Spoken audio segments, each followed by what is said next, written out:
Hey guys, Cribbin Govender from the Gut Health Gurus podcast. I've got a background in food science, also with nutrition as well.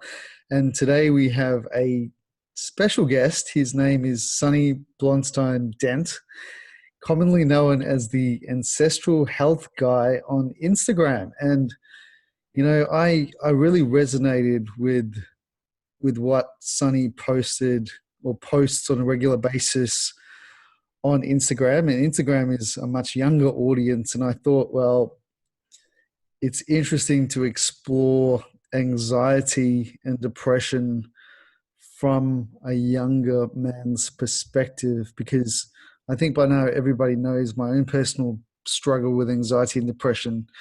But I think anxiety and depression and mental health in general is a huge issue across the world, and particularly worrying for me personally, the younger generation. So I invited Sonny to come on and talk about his story, his struggle with anxiety. And firstly, Sonny, I just wanted to say thank you for coming onto the show. Well, thanks so much for inviting me. My The absolute honor's mine. My absolute pleasure. And what I like to do at the start of my podcasts, and audience, excuse me, I've got a little bit of a croaky throat at the moment, and it's a bit irritating on my throat, but bear with me and we'll give you a good podcast. But Sonny, at the start of every podcast, I like to get it from the horse's mouth. Who is the Ancestral Health Guy, Sonny Dent? Yeah, so Ancestral Health Guy is just a normal guy from England. And I used to suffer from really bad anxiety and panic attacks, specifically panic attacks, for a long time. And I wouldn't say depression, but so basically I had to I had to try and help myself with my own hands, because I tried going to doctors. I tried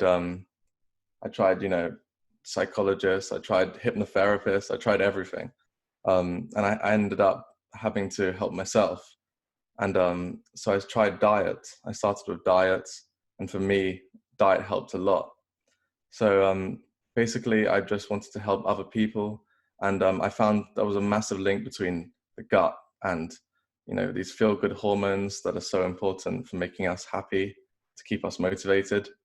And it's such a massive link. So I wanted to help other people and share what I learned along the way. That's basically the main gist. And it's such a common problem across the planet at the moment. And, if you could go back in a time machine and go to that moment where you first realized, firstly, you're a young man. How old are you? Yeah, I'm 21 only. 21. So you're young. So what was the moment when you had this inkling in your body that there was something going on in terms of this anxiety that you were feeling? hmm Well, now that I think about it, I think I've had anxiety for a long time in terms of just a more elevated stress than more normal people. But I would say when I really realized how bad my anxiety was definitely in school, kind of high school, before university in England, we call it. And basically, I couldn't go to class without getting sort of a panic attack. Every time like a teacher would ask me a question, I would have to, go to the toilet or run downstairs, or any sort of stress would just trigger this kind of panic response. And even meeting some friends or something, I would get this panic response, which didn't allow me to have fun or to do, to live a normal life. Yeah, it's something that really resonates with me, because I can think back on my own journey, the point where I discovered, potentially retrospectively thinking now, when my anxiety struggle started as well. And that was pretty much when I was about 15 years old. And I'd gone on this international trip with my parents to India, actually, just on holidays. And in India, I picked up this Shigella dysentery bug. It's really easy to pick up Shigella. It's a very, very common food Mm. poisoning type organism. Oh God, yeah. And literally I lost like 10 kilos. I was already skinny anyway. So I lost a Well, huge amount of weight. I was like a skeleton when I came back. And then the doctors put me on this massive course of antibiotics. And I went from Mm, being quite a bubbly, happy-go-lucky, very popular kid in high school to being someone that was really dark and miserable and gloomy. And when I think back, it was almost like overnight. Massive nuclear bombing of the gut with antibiotics, and then mhm, a total 180 flip in personality to someone that was like a different person. And mm. it's such a common story. So for you personally, you felt as if there was like this anxiety, and when you were confronted in a social situation, or in a pressure situation with a teacher, you felt yourself just almost like fight or flight, right? Just running away from whatever was triggering this response. Yeah, exactly. It was basically a constant sort of state of kind of, but there's also this feeling of trappedness. You're feeling like you're trapped from something. There's something you're constantly feeling like trapped, so you feel a bit irritable in every situation. Like the next thing that happens is gonna trigger something that's gonna cause you to go crazy or something. That's what it feels like. Sure. Was it something that happened like pretty instantaneously? Was it like a shift in personality, or was there something that kind of built up? It was definitely more stress because the workload got higher. Um, just just more stress in my life. Just like issues with friends, and there was definitely like like a pile of things that went on top of each other. But for sure, that I think the diet, because at the time I was just takeaway food, ordering takeaway food because it's what students normally do when you don't have time, and it was just the unhealthy food was just piling up and just kind of really I was just kind of binge eating as well because when you're stressed, you want to binge eat, and then you get into this problem, this like cycle of you're kind of injuring your gut, you're hurting your gut for every meal, and and then that probably caused some gut problems, and that probably made everything a lot worse, right? It's like kind of holistic, where it's kind of all these problems kind of affect the anxiety, but it's like which problem was the last, which problem is the actual problem that made it worse. We don't know, but definitely the gut health was one of the most important factors for me. And was there other associated symptoms that you were feeling? Was there any IBD, or was there weight gain, or anything else in terms of gut discomfort, bloating? Yeah, I definitely had like digestive stress, but it wasn't as bad as like IBD or IBS, but it was definitely once I went I tried to heal my gut, I noticed that I could handle foods a lot better. So I was definitely dealing with some sort of digestive problems, but it wasn't at the level of like an IBS or IBD kind of diagnosis, for sure. And then you went on this journey, I guess, to heal your gut. And I just want to Mhm. say, isn't it amazing the age that we live in, the world with technology? Like, you're all the way from the UK. I'm here in Australia. Yeah.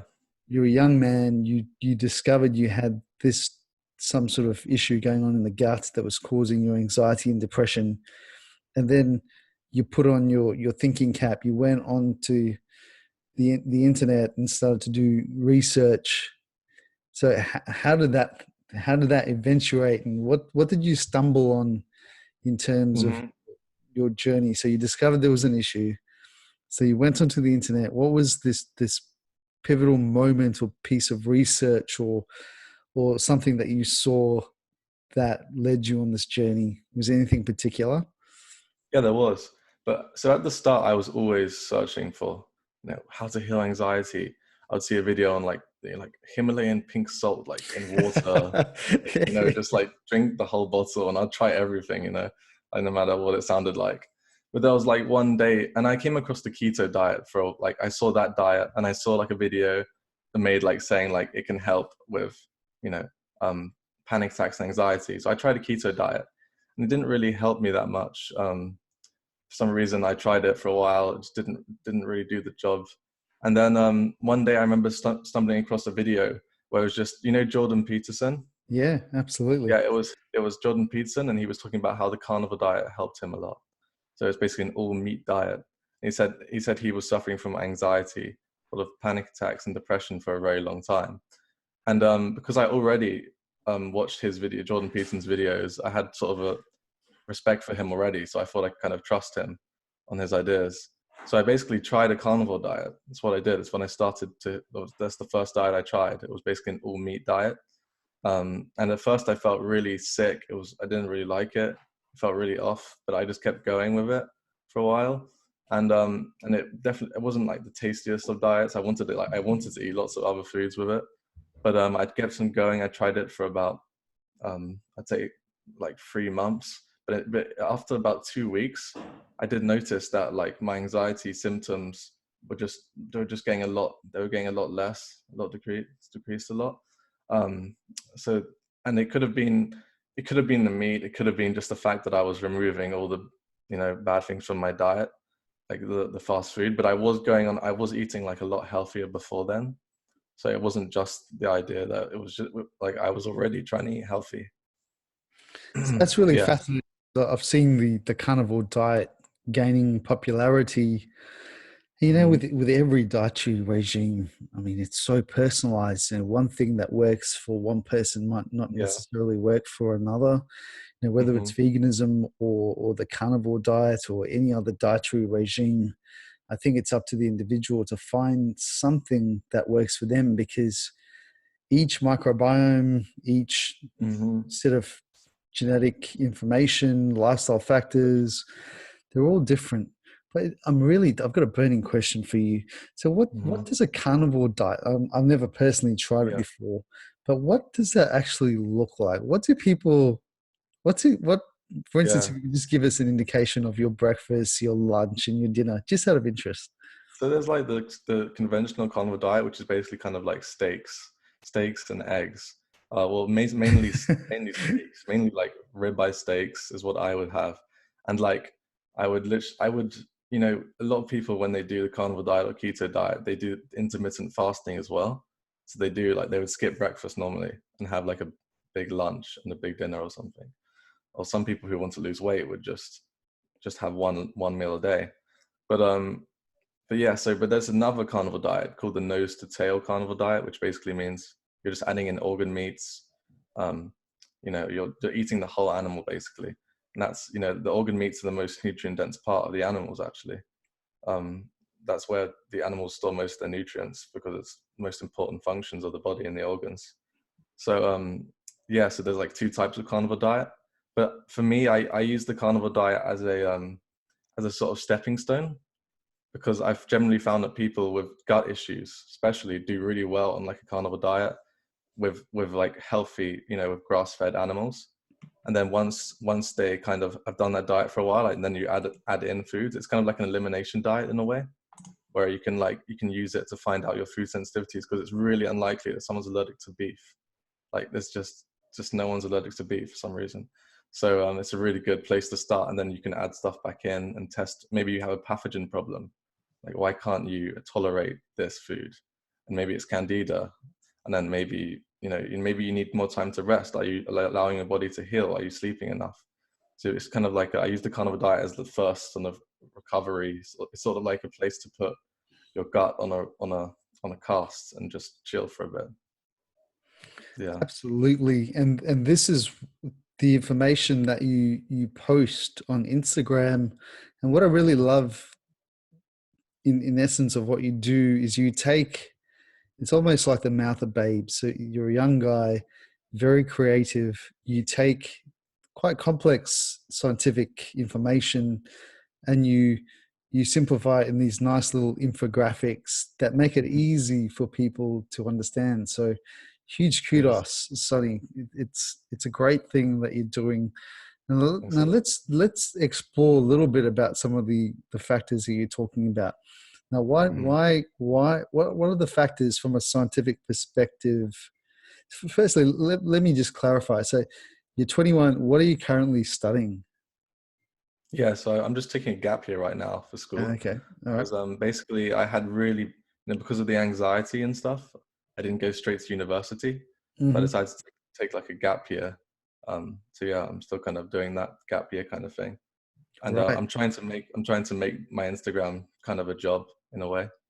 And I'm trying to make it a job, but Yeah. it's a slow journey. And It's because I'm amazing. passionate about it, so why Sure. not, you know? And so when you do go to uni, do you have an idea of what you want to study? Yeah, it's actually probably to do with, it's more of the design, the creative side of of my Instagram, which is more like kind of media marketing, maybe something like that. Right. Um, Okay. Rather than something, it wouldn't be nutrition or anything like that. But now I would consider doing it, for sure. But before, when I was getting my qualifications for university, it was nothing to do with science or nutrition or biology. Yeah. All right. So whatever field you decide to go in, I'm sure you're going to do really well.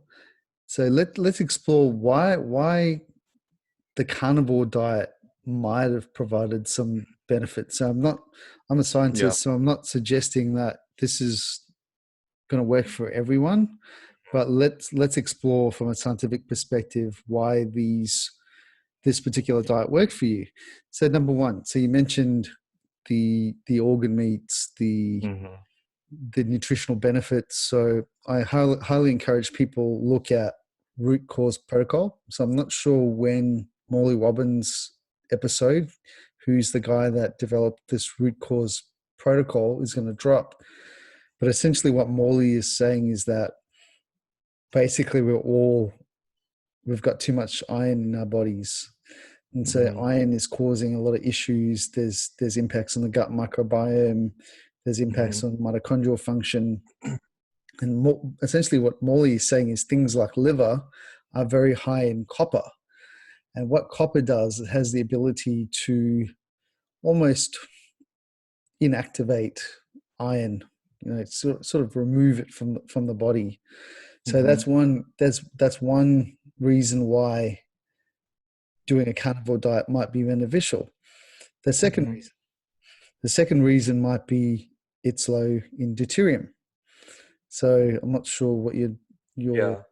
your kind of feel on So deuterium is. yeah, I understand the deuterium thing and how it works with the environment, kind of thing, of what Yeah. levels of So UV very, lights are.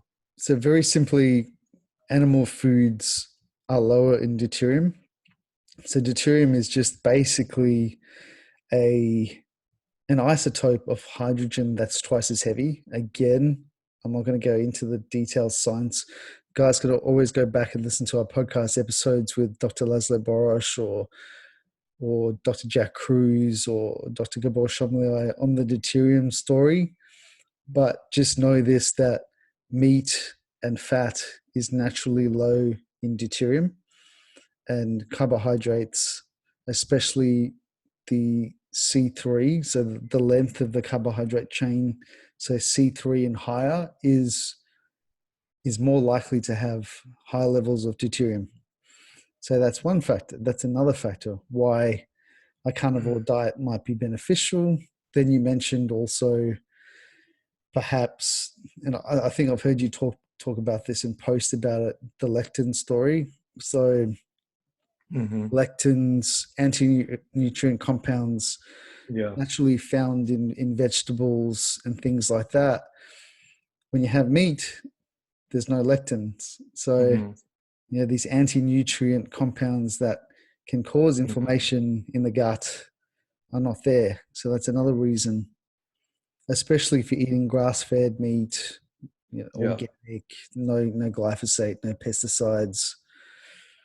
That's another reason why Hmm. a carnivore diet might have benefited you in your example. So anything else you can think about? Yeah, so I'd say also people don't realize this, but like meat's actually not hard to digest in terms of just digestibility. Like I'm not talking about how fast it comes out of you. I'm talking about how well it's absorbed.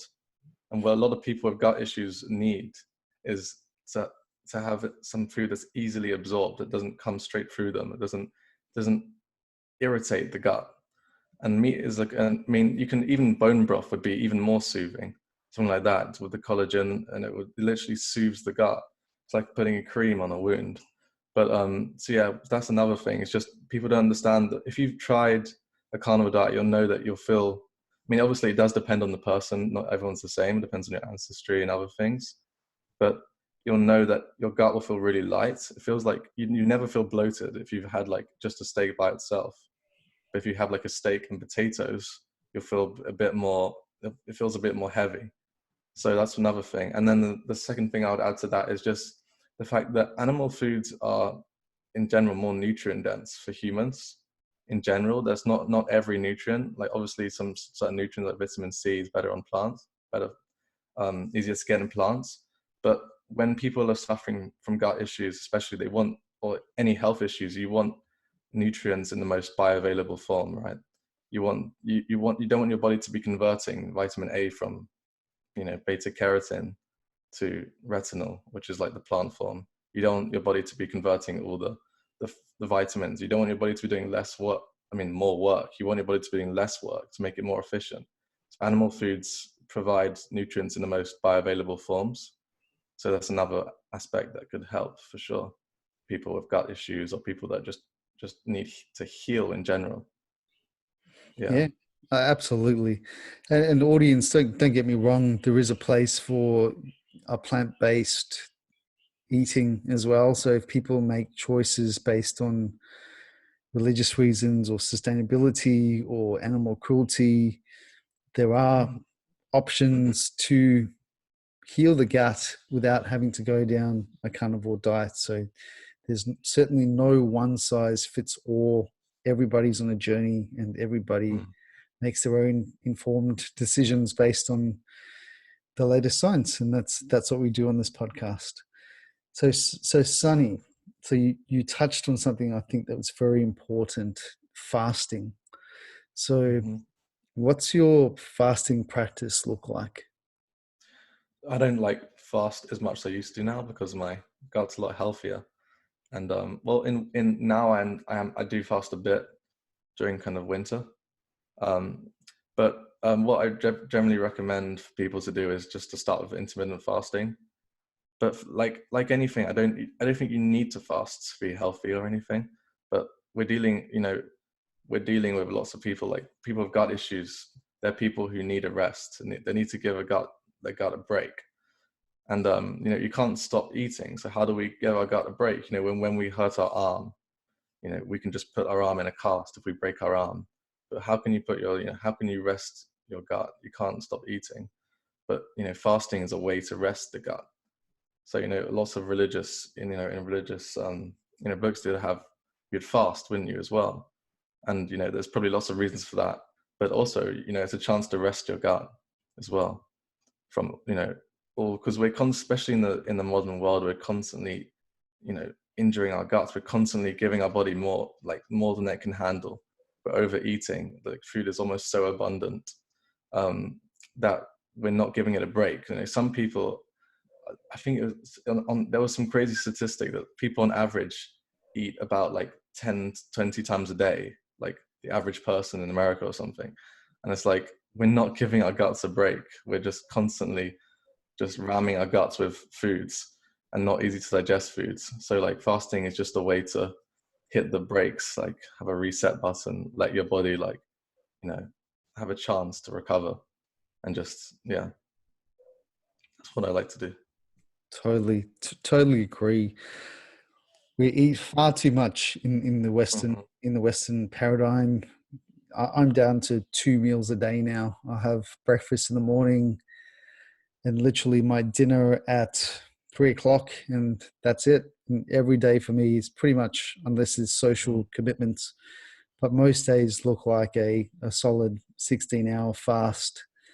And you don't, once your body's hormonal systems adjust, especially when you're getting blue light, getting some sunlight in the morning and setting this cascade of hormonal production in the body and getting adequate levels of melatonin, you find that you don't feel hungry. Like the body adjusts. And I think this is akin to probably how we used to eat in prehistoric times, because food is so abundant now, but back in those prehistoric times, food would have been extremely difficult to acquire, Mhm. and the Especially in bodies winter. just in winter, or in periods where food was scarce, the body survived for millions of years because it adapted to being able to fast and Mhm.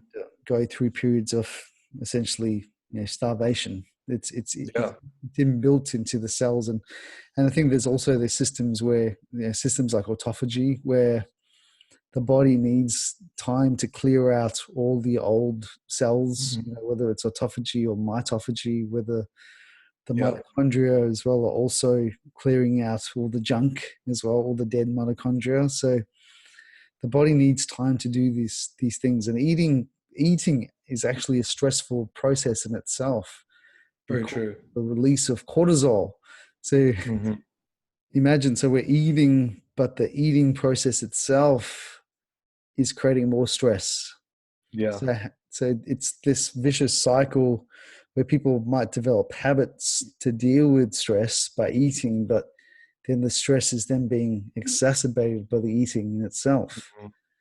So Very true. it's Yeah. a really vicious cycle. So Sonny, tell me about, for the younger people, what's your observations in terms of whether it's anxiety, whether it's gut issues? What are you noticing in your age bracket? Anything For sure. stand out? So the biggest things would be probably gut issues, but like sensitivities, celiac disease, gluten tolerances, um, IBS, sure. Gut issues and anxiety, definitely some of the biggest ones. Depression, um, yeah, mostly gut issues and mental health issues.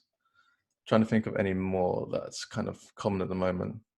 I think it's mainly those. Yeah, we see those gut issues and the mental health issues, and it's not really surprising as well because just the food is just becoming the quality of food is just getting so much worse and so much more mass produced on a large scale.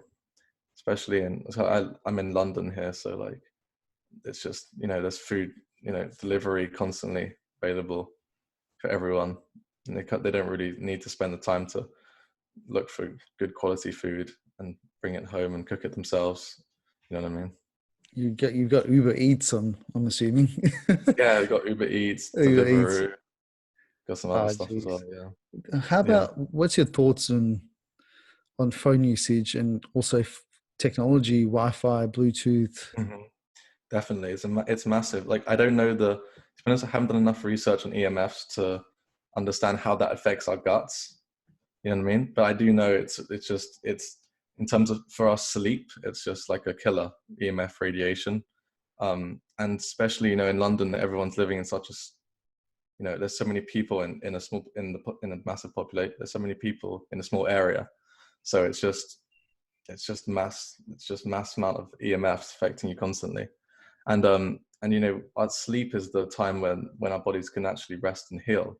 So when our sleep's worse because of what are EMFs and just getting more blue light in general at night, then we're probably going to have gut issues because try sleeping one night, just try having 4 hours of sleep, just one night, just try it. The next day, your whole digestion will just feel slow. You might have some diarrhea or constipation issues. It's like it's so important for our gut just to be sleeping well as well. So it's all holistic, right? The EMFs affect our sleep. The sleep gets worse, which then affects our gut. And then when we have a massive meal during the day, we're going to have more injury, and it's going to hurt our guts, which might lead to all these problems that we see, like IBS and yeah. Absolutely. I mean, melatonin is the master antioxidant. It's almost your healing hormone that helps the body, especially with the gut lining. Not many people realize the gut turns over really fast. The cells in the gut turn over within a couple of days. So every couple of days, you essentially have a new gut lining.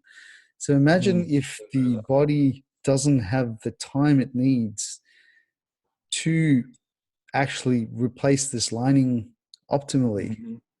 And then that continuously happens day after day after day, year after year. So a lot of people that are suffering from digestive issues, it's not like it's just appeared overnight. It's Mm-hmm. it's a culmination of lifestyle factors and choices and lots of other things, even environmental factors like Bluetooth, maybe it's alcohol abuse or whatever it is. Even these days, with food additives, with glyphosate, with pesticides, food preservatives, emulsifiers, all these things damage the gut. So by the time you actually feel like you've got IBS or you've got this discomfort, it's probably years and years in the making. Yeah. And as you mentioned earlier, Sonny, when you heal and seal the gut, the amount of the variety of foods you can eat are a lot more open. Mm-hmm. You might have to go through some form of restrictive diet for a period of time, but then Yeah. once the healing happens, you mentioned it earlier, Sonny, that then you can find yourself including foods that prior were causing discomfort. Things like Exactly. bread. That's a common one. People Mm-hmm. suffer for years and years and then they can't have any bread. Then they heal their gut and then all of a sudden they can have bread and dairy and all these things Mm-hmm. with no issues, right? Exactly. Yeah. Yeah. It's true, but bread is actually a really interesting one because it's been very high. It's been modified to actually contain a larger like gluten molecule. So the bread that our ancestors were eating, or even people 100 years ago, probably would have a much smaller gluten molecule. So it'd be a lot easier. The gluten's quite hard to digest in the bread, and people also sourdough in their bread, whereas nowadays. So I always recommend people that want to add in bread or rice again. I always say, start with, think about the quality and which bread you're buying. So maybe like start with maybe instead of brown rice, because brown rice is just super high and it's hard to digest. You got to cook that for so long. Maybe start with white rice, and just because it's easier to digest, it may be refined, but it's easier on the gut in terms of digestion. And then with bread, don't go to whole grain bread straight away. You don't want to eat whole grain bread because it has the bran, which is really hard to digest. So maybe you could try, sprouted sourdough whole grain bread, and it's completely different like scenario.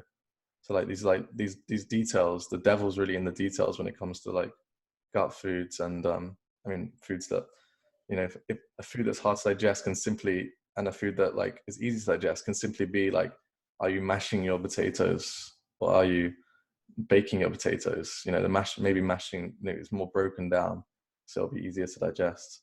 So the devil really is in the details with the guts, with gut foods and what hurts the gut. Absolutely. That's really insightful, Sonny. And when I see clients, it's a common story that it's about making foods, if you're suffering with discomfort or gut injury, as you mentioned, Mm-hmm. Sonny, to make it as easy to digest as possible, to take the work away from the digestive system to allow it to heal. As you mentioned, this is exactly the same things I do with clients, whether it's reducing the amount of lectins or reducing gluten or making the food more digestible by fermenting it or even mincing meat, you're putting it through some sort of Mm-hmm. mechanical process or making bone Yeah. broths or soups. All these things are making it easier to digest, even like white rice, it's really easy to digest as well. So Mm-hmm. it's just giving the gut a chance to heal. So that's Exactly. absolutely spot on. Yeah. So where else should we go? Which other rabbit hole do you want to jump down? So um I think we could talk maybe a bit about the how like maybe I don't know, because I thought, because you know a lot about kind of the light and EMF radiations and how sunlight affects the gut. Maybe we could talk a little bit about, but I'm not an expert in this area. But I was just very interested in how yeah, how the different like seasons affect uh like our gut health, or maybe different foods that we need. You yeah, know, no, look, absolutely. And I noticed you're also wearing the blocking glasses as well. yeah, just the computer. The Then computer, you got the computer. I've got it's at nighttime now, so I've got my oh yeah, yeah, yeah. sleep glasses. So Nighttime. it's blocking all the blue 100%. These are the Meta HQ ones. I love these glasses. Minor HQ. Yeah. Very nice. Jason Borden-Smith, guys, if you want to go back and listen to Jason Borden-Smith talk about a lot of the things, EMF especially, he's a big mito health, mitochondriac guy. So amazing detail in the EMF, deuterium, that kind of space, anything to do with mitochondrial health. But that's an interesting rabbit hole to jump down because a study just came out. Because it's really interesting, Sonny. I had Dr. Jack Kruse on the podcast a few months ago, Hmm. and he pretty much made some big calls. I mean, Jack he's a genius, and he Yeah. made some big calls based on some work that came out of what was his name? There's a science, Jeff Leach's group, and he's talking about the Hasda tribes and how environment is a big factor in terms of shaping the gut microbiome. It Hmm. turns out a study just came out very recently to confirm the conversation I had with Jack Kruse about the impact of UV, I think it's UVB light, so really kind of midday sun light on actually modulating or impacting the microbiome composition. So Hmm. Jack was absolutely spot on that light. It's so important if you have gut issues to actually go out and skin cancer is a huge problem here in Australia. So I'm not suggesting people go and fry themselves in the sun because Hmm. it is a huge issue that we have Yeah. here with melanomas and skin cancers. But even for a short period of time, especially in the morning, getting morning light in the eyes, but then also getting some light on the gut. Even if it's for a couple of minutes during that kind of Hmm. UVB part of the day, maybe around just before midday when it's not too crazy hot, get some light on the gut. And one of my Yeah, I daily actually heard that the sunlight on the gut can help kill candida as well. Getting yeah, sunlight directly on the gut, it can directly kind of kill the candida, or maybe help at least. wow. I haven't Not seen sure how any much that's true, research, but but I wouldn't be surprised because light, especially that UV spectrum and certainly red light mm, can actually go down quite deep. So it can get right into the gut and actually modulate the yeah. type of organisms in the gut. So that's really fascinating that you brought that Mm, up because it's a really easy hack. I do that. What I do is I just go and meditate. I take my shirt off at mm, midday, and yeah. you've got to really build up a solar callus. So if you're light skinned and you Mm, haven't spent a lot of time in the sun, I wouldn't be just be jumping into the sunlight. yeah.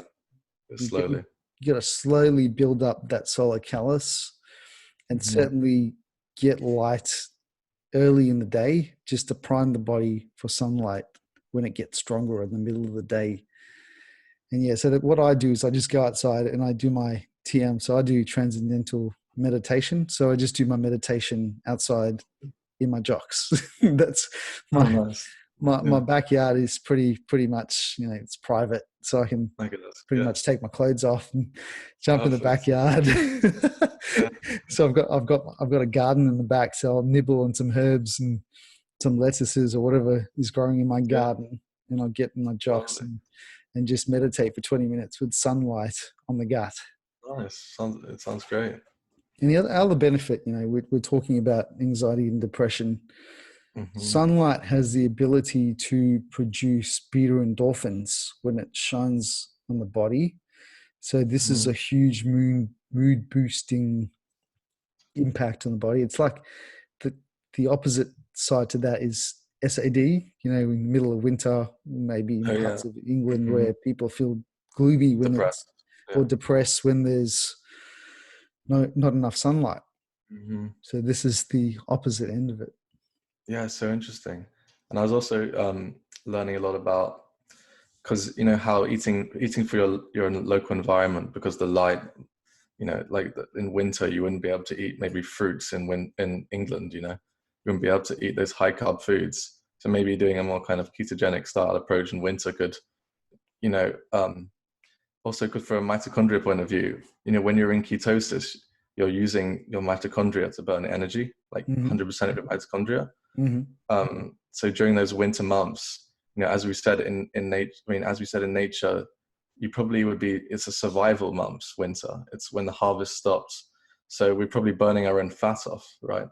To try and, maybe if we didn't have enough food, we'd be burning our own fat, we'd be burning ketones, running off those mitochondria. Then as summer came in or as spring came in, maybe we would start eating more carbs again. And then, because carbs get burned outside of the mitochondria, which then give your mitochondria a break almost, which can be very beneficial, for like a limited amount of time. So it's really interesting for me learning. Recently, I've been learning a lot about, seasonal eating as well, and how like your light environment, your whole environment can affect what foods, how well you metabolize certain foods. Like eating honey maybe in winter can maybe, because the deuterium levels as well is really high in honey, for example. But in winter, it's really, you will metabolize those high deuterium foods a lot worse.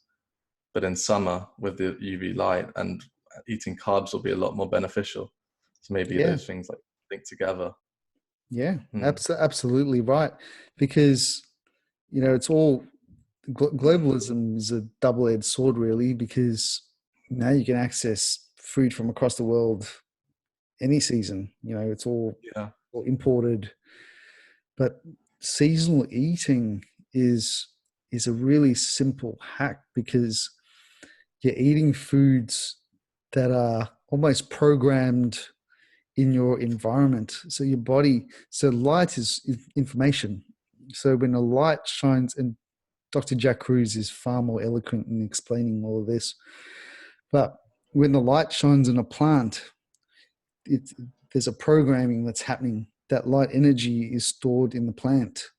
So what happens if you're eating something that's not in your local environment? It's very confusing to the body, because there's a mismatch in the programming happening. So if you're eating asparagus from Peru and you're sitting in England, the body is confused. Whereas if that particular fruit or vegetable that you're eating is from your local farmer's market, from that local environment, everything is aligned. And especially you're eating seasonally as well. So you're eating foods that are in season for that particular climatic zone that you're living in. Yeah, that's a good point. And it's also interesting, the idea that how your circadian rhythms also affect how well you metabolize things like glucose. And even when you sleep, you rest and regenerate your insulin levels. Your pancreas helps regenerate the pancreas. So it's really interesting, this link between diabetes and blue light at night, and how the mix between the blue light at night and the carbs together are like a cause for diabetes in times. But if you sort out your circadian rhythms, then you'll be able to handle the glucose a lot better, and there'll be less sugar stuck in the blood. You'll be able to metabolize the glucose better. I feel that was really interesting, because I was always wondering how come, if carbs were causing diabetes, like most people say they are, how come, our great grandparents, they were eating lots of carbs, they were eating bread all the time.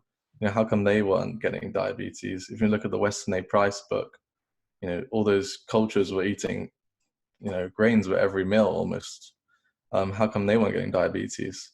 So there's lots of things that are missing from the puzzle. Lots of the holistic approach that people are focusing on just nutrition or just light, or maybe, we need to start combining them a bit to get the full picture. That's why we have the Ancestral Health Guy, right? So Yeah. to look at all these different factors, because as scientists, we can often get caught in our own little sections. If you're a neuroscientist, you're kind of focusing on the brain. If you're a food scientist, you're focusing on food. If you're an environmental scientist, maybe you're having a look at pollution or something like that. Or if you're a building biologist, you're looking at EMFs. And so that's the beauty of the internet. I mean, all the research is out there.